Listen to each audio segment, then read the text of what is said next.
You ask Tiger to calculate. This deals with linear inequalities with one unknown. The final result is x greater than -1.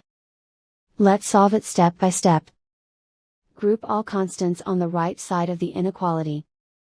Add 9 to both sides.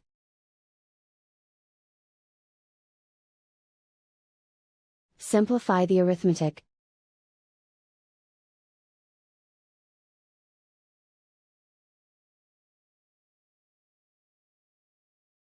Isolate the x. Divide both sides by -5.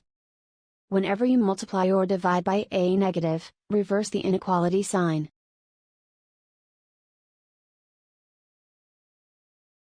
Cancel out the negatives.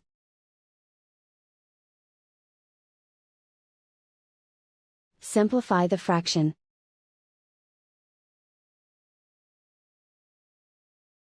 Move the negative sign from the denominator to the numerator.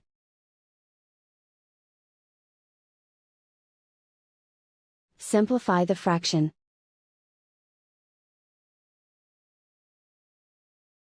Plot the solution on a coordinate grid.